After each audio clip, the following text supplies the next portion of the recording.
Salut mes amis. Aujourd'hui, nous allons plonger dans l'une des histoires les plus profondes et les plus difficiles de la Bible, l'épreuve de la foi d'Abraham. C'est une histoire qui nous conduit au cœur même de ce que signifie faire confiance à Dieu, même lorsqu'il nous demande d'abandonner nos joies et nos espoirs les plus chers.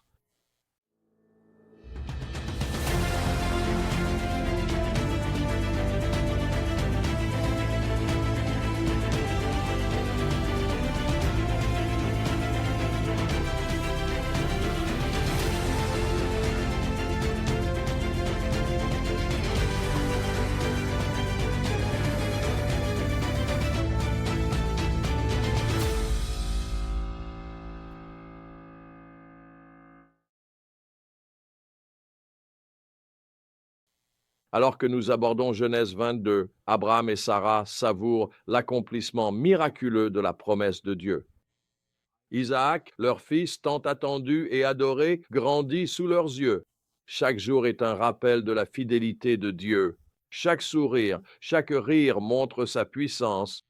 Mais au cours de cette période de joie, Dieu s'adresse à Abraham avec un ordre qui a dû l'ébranler jusqu'au plus profond de lui-même. Prends ton fils, ton unique, celui que tu aimes, Isaac, et va dans la région de Morija. Là, offre-le en holocauste sur une montagne que je t'indiquerai. C'est Genèse 22, verset 2. Peux-tu imaginer l'angoisse dans le cœur d'Abraham, la confusion, les questions, la douleur? C'était le fils de la promesse, l'enfant qu'il avait attendu pendant des décennies, et maintenant Dieu lui demandait de le lui abandonner, de le déposer sur l'autel en sacrifice. C'est une demande qui dépasse l'entendement, mais la réaction d'Abraham est encore plus stupéfiante. Tôt le lendemain matin, il part avec Isaac le bois et le feu, faisant confiance au fait que, d'une manière ou d'une autre, Dieu pourvoirait.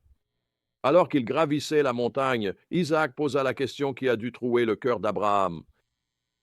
Où est l'agneau pour l'Holocauste? C'est Genèse 22, 7. Et avec une foi qui défie l'imagination, Abraham répond, Dieu lui-même pourvoira à l'agneau pour l'Holocauste, mon fils. Au dernier moment, alors qu'Abraham lève le couteau, Dieu intervient. Ne porte pas la main sur le garçon, dit-il. Maintenant, je sais que tu crains Dieu. En effet, puisque tu ne m'as pas refusé ton fils, ton unique fils. Genèse 22, 12.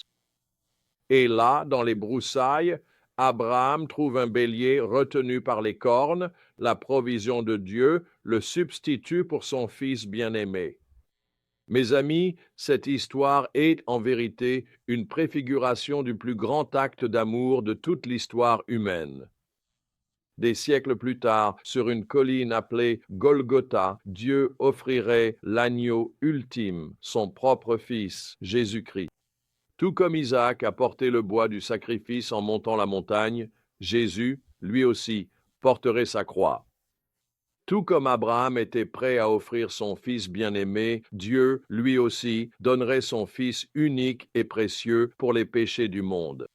Lorsque Jésus a dit « Votre père Abraham a tressailli de joie à la pensée de voir mon jour. Il l'a vu et il s'est réjoui », c'est à ce moment-là qu'il faisait référence.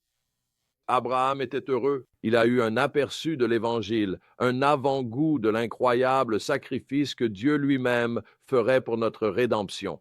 Mais cette histoire est aussi une image profonde de ce que signifie faire confiance à Dieu avec nos joies et nos trésors les plus chers. C'est un appel à l'abandon, à tenir légèrement les dons que Dieu nous accorde en sachant qu'il est le véritable pourvoyeur et soutien.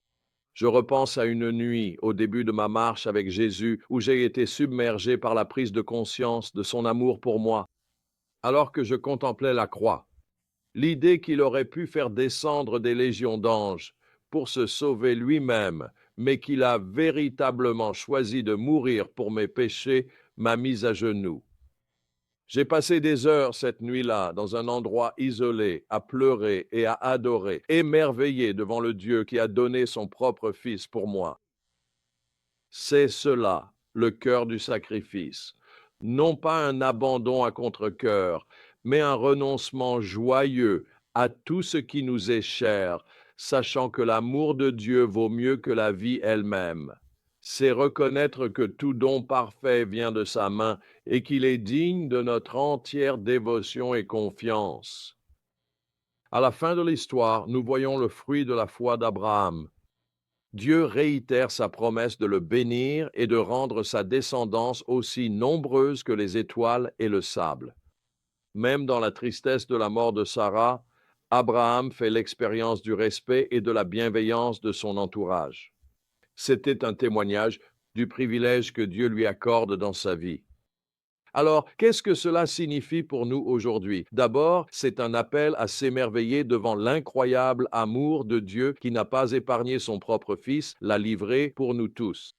Si vous n'avez jamais connu la grâce salvatrice de Jésus, je vous invite à vous tourner vers lui aujourd'hui. Il est l'agneau qui ôte les péchés du monde, la provision ultime pour votre besoin le plus profond. Deuxièmement, c'est un appel à faire confiance à Dieu avec nos joies et nos rêves les plus précieux. Quel est votre Isaac? Quelle est la chose la plus chère à vos yeux, celle à laquelle vous tenez peut-être un peu trop?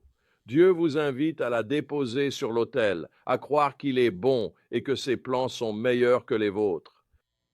C'est dur. Cela semble un sacrifice, mais en abandonnant le contrôle et en vous soumettant à sa volonté, vous découvrirez une joie et une paix profonde que vous n'auriez jamais imaginées. Vous découvrirez que Dieu est fidèle, qu'il pourvoit d'une manière que vous n'auriez jamais pu imaginer, et que son amour est le plus précieux de tous les dons.